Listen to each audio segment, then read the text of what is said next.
PM आवास योजनेतील घरकुल लाभार्थी यांना मोफत वाळू न मिळाल्यानं साताऱ्यातील वाई तालुक्यातील घरकुल लाभार्थ्यांनी जलसमाधी आंदोलन केलंय। प्रशासनाचा आणि शासनाचा निषेध व्यक्त करण्यात आलाय। वाई तालुक्यातील तब्बल 100हून अधिक लाभार्थी यांना घरकुल बांधणी करता वाळू मिळालेली नाहीये। ज्या योजनेनं प्रधानमंत्री आवास घरकुल योजना गोरगरिबांसाठी नियोजित केलेली आहे त्याला सातारा जिल्हा प्रशासनाकडून आणि वाई प्रशासनाकडून हरताळ फासण्यात येत आहे असा आरोप आहे। या सगळ्यांशी संवाद साधलाय आपले प्रतिनिधी इम्तियाज मुसावर यांनी।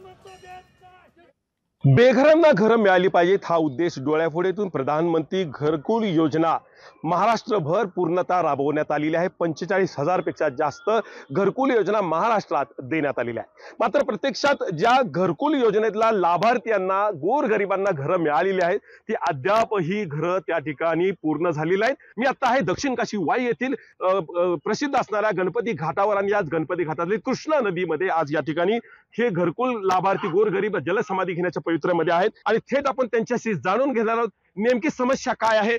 नमस्कार, लोकशाही न्यूज मध्ये आपलं स्वागत आहे। काय सांगाल, आज जलसमाधी घेण्याची वेळ आलेली आहे। प्रत्यक्ष कृष्णामाईमध्ये आज जलसमाधी सगळ्या घरकुल च्या लाभार्थी गोरगरिबांच्या बरोबर उभे आहात, काय सांगताय?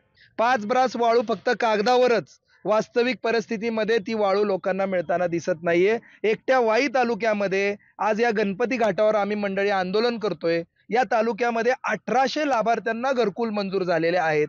मात्र या 1800 लाभार्थ्यांपैकी अद्याप 100 सुद्धा लाभार्थ्यांना वाळू मोफत मिळालेली नाहीये। मग त्या उर्वरित 1700 लोकांनी करायचं काय, म्हणून आज आम्ही या ठिकाणी कृष्णा नदी पात्रामध्ये उतरून हे आंदोलन करतोय। कारण ही नदी आमच्या हक्काची, आम्ही ह्या कृष्णेच्या पोटात जन्माला आलेली मंडळी, मात्र आम्हाला आमच्या हक्काच्या वाळूसाठी आज नदीत उतरण्याची आणि समाधी घेण्याची वेळ आलेली आहे। आमचं घरकुल पूर्ण नाही झालं। एकतर आता शेवटच्या स्टेपवर आता पावसाचं पण आगमन झालेलं आहे, एकतर पाण्याची टंचाई आहे, वाळू नाही।